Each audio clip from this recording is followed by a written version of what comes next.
Hello everyone, I hope you all are fine. आज हम 11th economics के अंदर जो हमारा चैप्टर नंबर 7 चल रहा है, दैट इज़ प्रोडक्शन फंक्शन, उसके अंदर आज हम स्टडी करेंगे कि जो हमारी increasing returns to a factor की जो स्टेज आई थी और जो हमारी diminishing returns to a factor, जो decreasing returns to a factor की स्टेज है, उसके पीछे कारण क्या क्या है, मतलब उसके कॉजेज़ जो है वो क्या है। सो देखिए, फर्स्ट है हमारा fuller utilisation of the fixed factor. देखो, फिक्स फैक्टर के फुलर यूटिलाइजेशन की वजह से भी increasing returns to a factor की स्टेज आती है। इंक्रीजिंग रिटर्न्स क्या है? जहाँ पर जो हमारा टोटल प्रोडक्ट है वो इंक्रीजिंग रेट से बढ़ता है, मतलब मार्जिनल प्रोडक्ट बढ़ता है, ठीक है, और टोटल प्रोडक्ट जो है वो इंक्रीजिंग रेट से बढ़ता है, वो होती है हमारी increasing returns to a factor वाली स्टेज। अब हम स्टडी करेंगे कि उसके पीछे रीज़न क्या है, कॉजेज़ क्या है increasing returns to a factor के स्टेज के। सो फर्स्ट वन है fuller utilisation of the fix factor. देखो क्या कहता है ये कि in the initial stages fix factors such as machine remains under utilise. Starting की स्टेज में क्या होता है, जो हमारे फिक्स फैक्टर होते हैं, ठीक है, चाहे मशीन है चाहे वो लैंड है, वो अंडर यूटिलाइज रहती है, मतलब अच्छे से उसका यूटिलाइजेशन नहीं हो पाता, ठीक है। It's fuller utilisation calls for greater application of the variable factor that is labour. अब उसको फुल यूटिलाइजेशन करने के लिए हमें लेबर तो लगानी पड़ेगी ना, मतलब वेरिएबल फैक्टर का यूज़ करना ही पड़ेगा। जैसे हमने पीछे एग्जांपल में पढ़ा था कि जब हमने लैंड थी उसमें पहले एक लेबर लगाई, ठीक है, फिर दूसरी लगाई, तीसरी लगाई, तो उस टाइम पर क्या हुआ, टोटल प्रोडक्ट बढ़ रहा था इंक्रीजिंग रेट से। क्यों? क्योंकि फिक्स फैक्टर का यूटिलाइजेशन नहीं हुआ था। अब उसको यूटिलाइज करने के लिए हमें वेरिएबल फैक्टर को लगाने की ज़रूरत है, ठीक है। तो इसलिए स्टार्टिंग में क्या होता है, जब तक फिक्स फैक्टर अंडर यूटिलाइज रहता है और हम वेरिएबल फैक्टर को ऐड करते हैं तो टोटल प्रोडक्शन जो है, टोटल आउटपुट हमारा बढ़ता है, ठीक है। मतलब जो मार्जिनल प्रोडक्ट है वेरिएबल फैक्टर का वो क्या होता है, इंक्रीज होता है। सो फिक्स फैक्टर के फुलर यूटिलाइजेशन की वजह से भी increasing returns to a factor होता है, मतलब टोटल प्रोडक्ट जो है वो इंक्रीजिंग रेट से बढ़ता है, क्योंकि अभी जो हमारा फिक्स फैक्टर है वो यूटिलाइज नहीं हुआ, उसको यूटिलाइजेशन करने के लिए हमें वेरिएबल फैक्टर को लगाना पड़ता है, और जब हम वेरिएबल फैक्टर को लगाते हैं स्टार्टिंग के अंदर तो हमारा टोटल प्रोडक्ट जो है, टोटल आउटपुट जो है वो इंक्रीज होता है, ठीक है। नेक्स्ट है division of labour and increase in efficiency.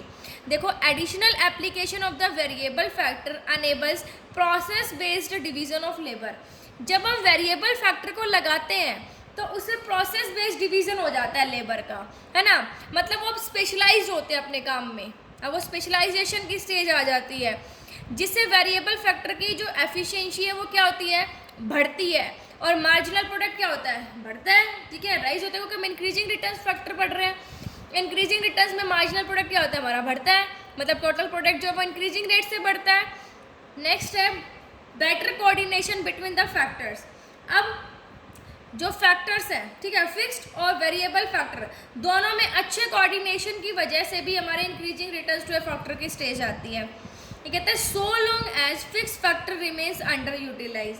जब तक हमारा जो फिक्स फैक्टर है वो अंडर यूटिलाइज रहता है, मतलब उसका यूटिलाइजेशन नहीं हो पाता, तो जब हम उसमें वेरिएबल फैक्टर को लगाते हैं तो दोनों का जो कोऑर्डिनेशन है वो इम्प्रूव होता है, जिससे कि क्या होता है, जो मार्जिनल प्रोडक्ट है वो बढ़ता है, और मतलब जो टोटल प्रोडक्ट है वो इंक्रीजिंग रेट से बढ़ता है। मतलब दोनों का कोऑर्डिनेशन भाई, फिक्स फैक्टर को यूज़ करने के लिए वेरिएबल फैक्टर तो चाहिए ना, अब लैंड को यूज़ करने के लिए लेबर तो चाहिए, मशीन को यूज़ करने के लिए लेबर तो चाहिए।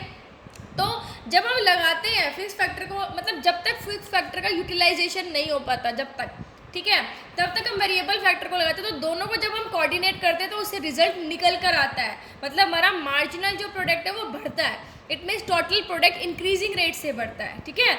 सो ये थे हमारे increasing returns to a factor के कारण। अब हम पढ़ेंगे जो diminishing returns to a factor है, ठीक है, उसके क्या कारण है। मतलब जब हमारा मार्जिनल प्रोडक्ट घटना स्टार्ट कर देता है, मतलब जब हम फिक्स फैक्टर के साथ वेरिएबल फैक्टर को यूज़ करते हैं तो देखा था हमारा मार्जिनल प्रोडक्ट क्या होता है, घटना स्टार्ट कर दिया था, तो उसके पीछे का कारण क्या है, कहता है फिक्सिटी ऑफ द फैक्टर भी एक कारण है। As more and more units of the variable factor are combined with the fix factor, then fix factor gets over utilise. अब हम ज़्यादा वेरिएबल फैक्टर को फिक्स फैक्टर के साथ कंबाइन करेंगे तो फिक्स फैक्टर क्या हो जाएगा, ओवर यूटिलाइज। भाई जब तक उसका यूटिलाइजेशन नहीं हुआ तब तक ठीक है। भाई आपको भूख लग रही है, आपने एक रोटी खाई, आपको सेटिस्फेक्शन मिला, दूसरी खाई, सेटिस्फेक्शन मिला, 4 की भूख है, 4 तक आपको सेटिस्फेक्शन, रिजल्ट पॉजिटिव मिले। लेकिन 4 के बाद भी अगर आप खाते रहोगे तो क्या होगा, आपको प्रॉब्लम होगी, डाइजेशन नहीं होगा ढंग से, ठीक है। तो ऐसे ही भाई एक फिक्स फैक्टर का यूटिलाइजेशन की कैपेसिटी होती है ना, लेकिन उसके बावजूद भी हम लगाते रहेंगे। अब एक फसल को काटने के लिए 10 लेबर की जरूरत है, लेकिन हम 20 लगा देंगे तो क्या रिजल्ट ज़्यादा निकल के आएंगे, बल्कि नेगेटिव और निकल कर आएंगे, आपस में बैठ के बातें और करेंगे वो, है ना।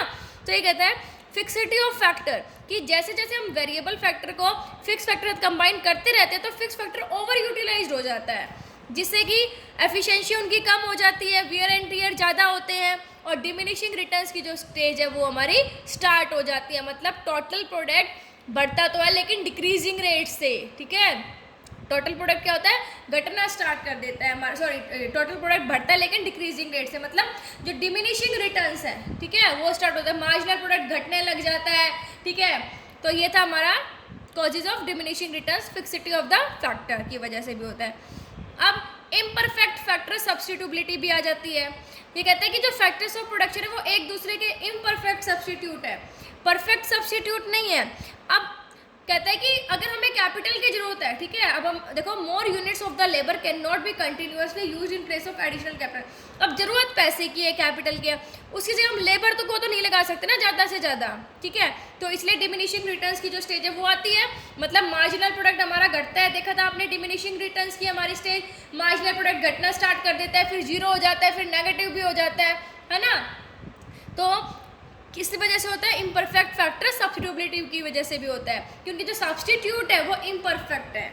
नेक्स्ट है poor coordination between the factors, दोनों फैक्टर्स के बीच में अच्छा कोऑर्डिनेशन ना होने की वजह से।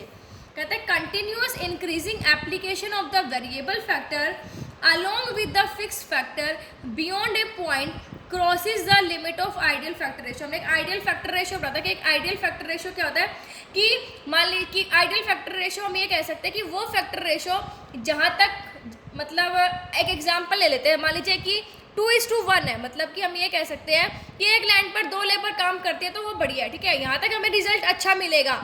लेकिन अगर हम इसे ज़्यादा 3:2, 4:1 कर देते हैं तो रिजल्ट अच्छा नहीं मिलेगा। ये फैक्टर रेशियो इतना ही आइडियल है, ठीक है, मतलब यहाँ तक आइडियल फैक्टर रेशियो हम ये कह सकते हैं कि वो रेशियो जहाँ तक आप अपना फिक्स फैक्टर और वेरिएबल फैक्टर को कंबाइन करोगे तो रिजल्ट आपको पॉजिटिव मिलेंगे, जो टोटल प्रोडक्शन है वो आपका पॉजिटिव होगा, ठीक है, बढ़ेगा आपका टोटल प्रोडक्शन। लेकिन अगर इस फैक्टर रेशियो के बाहर जाते हो, इसकी जो लिमिट है वो क्रॉस कर देते हो, तो रिजल्ट क्या होता है, अच्छा नहीं मिलता, मतलब हमारे डिमिनिशिंग रिटर्न, जो हमारे जो टोटल प्रोडक्शन है वो घटना स्टार्ट हो जाते हैं। तो दोनों फैक्टर्स में कोऑर्डिनेशन ना होने की वजह से भी डिमिनिशिंग रिटर्न्स की जो स्टेज है वो आती है, ठीक है। सो आई होप आपको समझ आ गया होगा। Thank you, stay safe, stay home.